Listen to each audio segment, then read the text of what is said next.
Hi friends, आज मैं एक हार्ट फेलुअर के मामलों में इस्तेमाल किए जाने वाले इंजेक्शन का रिव्यू करने जा रहा हूं। गिरे हुए ब्लड प्रेशर को ऊपर उठाने के लिए भी इस इंजेक्शन का इस्तेमाल किया जाता है। डोबुपार 250 मिलीग्राम इंजेक्शन ब्रांड नेम से यह मार्केट में उपलब्ध होता है। प्लेनस फार्मास्यूटिकल्स प्राइवेट लिमिटेड के द्वारा इसका प्रोडक्शन किया जाता है।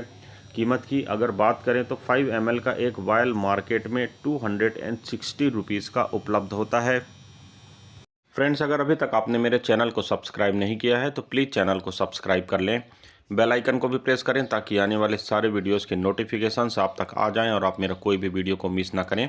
अगर आपने इस प्रोडक्ट को या इस मेडिसिन को इस्तेमाल किया है या आपके साथ या आपके किसी पेशेंट के साथ यह मेडिसिन इस्तेमाल में आई है और उसका क्या एक्सपीरियंसेस रहा है, कमेंट सेक्शन पर लिखकर मुझे ज़रूर बताएं। आइए फ्रेंड्स, वीडियो शुरू करते हैं। सबसे पहले देखते हैं इसके कंपोजिशन या इसके कंटेंट के बारे में। तो फ्रेंड्स, इसमें डोबुटामाइन 250 मिलीग्राम की मात्रा में उपलब्ध होता है।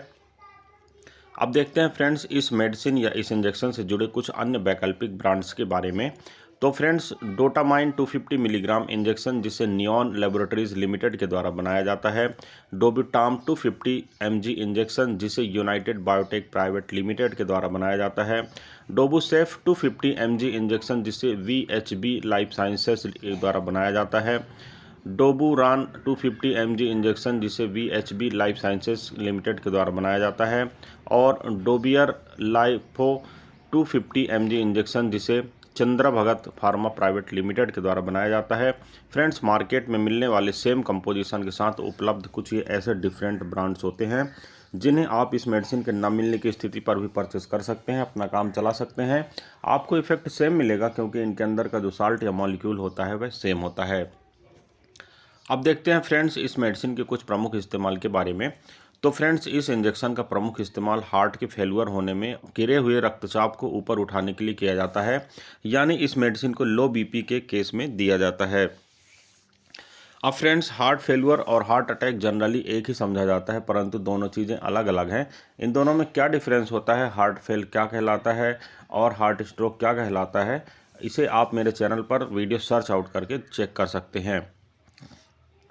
अब देखते हैं फ्रेंड्स इस इंजेक्शन के कुछ साइड इफ़ेक्ट के बारे में। तो फ्रेंड्स, ब्लड प्रेशर का बढ़ जाना और नींद आने में कठिनाई का होना इसके कुछ कॉमन साइड इफ़ेक्ट के रूप में देखे गए हैं। अब देखते हैं फ्रेंड्स इस इंजेक्शन को इस्तेमाल कैसे करना चाहिए। तो फ्रेंड्स, आपका जो डॉक्टर है, आपका जो प्रिस्क्राइबर है, वह आपको इस मेडिसिन को देगा, एडमिनिस्टर करेगा। आपको सेल्फ मेडिकेशन नहीं करना है। यह मेडिसिन जनरली आईसीयू के अंदर इस्तेमाल होती है, बहुत ही घातक किस्म की मेडिसिन होती है और अत्यंत यूज़ में आने के बाद आपको इस्तेमाल करने की एडवाइस की जाती है। अतः बेहतर होगा कि आप सेल्फ एडमिनिस्टर ना करें। इसे ड्रिप के साथ मिक्स करके दिया जाता है। इसके अलग अलग रेजिमेन होते हैं, इसलिए कार्डियोलॉजिस्ट डॉक्टर को ही रहने दें। आप कार्डियोलॉजिस्ट ना बने या आप विशेषज्ञ ना बने, आप स्वयं चिकित्सा ना करें। डॉक्टर के द्वारा प्रिस्क्राइब करने पर ही आप इस मेडिसिन को इस्तेमाल करें। अब देखते हैं फ्रेंड्स यह मेडिसिन काम किस तरह करता है। तो यह इंजेक्शन एक सिम्पैथोमिमेटिक एगोनिस्ट होता है और जो हार्ट के रिस्पांस होता है उसकी एक्टिविटी जो होती है उसके रिसेप्टर्स की एक्टिविटी को बढ़ाता है, जिस कारण यह मेडिसिन वर्क करती है। हार्ट के जो पंप करने की एक्टिविटी होती है उसे इफ़िशियंट बनाता है, उसे स्ट्रेंथ पहुंचाता है, उसे ताकत प्रदान करता है और जो पंपिंग कैपेसिटी होती है उसको बढ़ाता है, जिसके कारण हार्ट जो फेलुअर हो रहा होता है उससे बच जाता है और आप एक अच्छी स्थिति में पहुंच जाते हैं। आपका ब्लड प्रेशर गिर रहा होता है चूँकि हार्ट अच्छी तरह से पंप नहीं करता है और उस कंडीशन पर यह मेडिसिन आपके गिरे हुए ब्लड प्रेशर को ऊपर उठाती है, ब्लड को अच्छी तरह से फ्लो करती है आपकी बॉडी के अंदर और आप धीरे धीरे स्वस्थ हो जाते हैं। अब देखते हैं फ्रेंड्स इस मेडिसिन से जुड़ी कुछ अन्य बातों के बारे में। तो फ्रेंड्स, इसे हेल्थ केयर प्रोफेशनल्स के द्वारा, जैसे डॉक्टर्स हो गए या नर्स हो गए, इनके द्वारा ड्रिप में मिलाकर दिया जाता है। इसलिए मैं आपको बार बार सजेस्ट कर रहा हूँ कि आपको इस मेडिसिन को सेल्फ मेडिकेट कभी नहीं करना चाहिए। आपके खून में सोडियम और पोटेशियम के लेवल की निगरानी करने के लिए आपका जो डॉक्टर होता है वह इस मेडिसिन देने के दौरान नियमित रूप से इसका ब्लड टेस्ट करा सकता है। यह आवश्यक होता है, इसके लिए आपको आनाकानी नहीं करना चाहिए। अगर आप गर्भवती हैं या प्रेगनेंसी की प्लानिंग कर रहे हैं या स्तनपान करा रहे हैं तो आपको इस बारे में डॉक्टर से उचित परामर्श करना चाहिए, उसके पश्चात ही मेडिसिन का एडमिनिस्ट्रेशन करना चाहिए।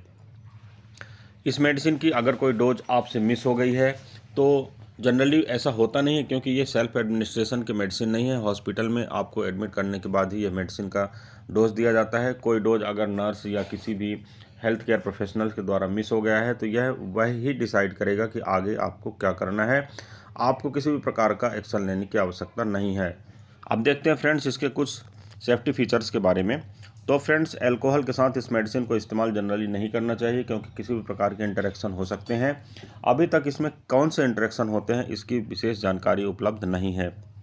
गर्भावस्था और स्तनपान के बातें मैंने आपको पहले ही बता चुका हूँ। अब मैं ड्राइविंग मोड की बात करता हूँ कि अगर आप इस मेडिसिन को लेते हैं और बेहतर महसूस करते हैं, ठीक होते हैं, तो भी आपको सेल्फ ड्राइविंग करके वाहन नहीं चलाना चाहिए क्योंकि यह किसी प्रकार के कॉम्प्लिकेशंस को पैदा कर सकता है। किडनी और लिवर रोग से जुड़ी किसी समस्या का सामना अगर आप कर रहे हैं तो आप अपने डॉक्टर से उचित परामर्श करें, इसके पश्चात ही मेडिसिन का सेवन करें। तो फ्रेंड्स, ये था एक छोटा सा रिव्यू मेडिसिन के ऊपर। मेरे द्वारा दिया गया सारा विवरण केवल आपकी जानकारी के लिए है। किसी भी दवा का सेवन करने से पहले आपको अपने डॉक्टर से उचित परामर्श करना चाहिए, इसके पश्चात ही मेडिसिन का सेवन करना चाहिए। सिर्फ वीडियो के आधार पर मेडिसिन का सेवन करना हानिकारक हो सकता है, आपको इन सारी चीज़ों से बचना चाहिए। इस वीडियो में फ्रेंड्स बस इतना ही है। किसी अन्य अच्छे इंटरेस्टिंग टॉपिक के साथ आपसे फिर मुलाकात करता हूँ। तब तक के लिए गुड बाय। आपका दिन शुभ हो। जय हिंद।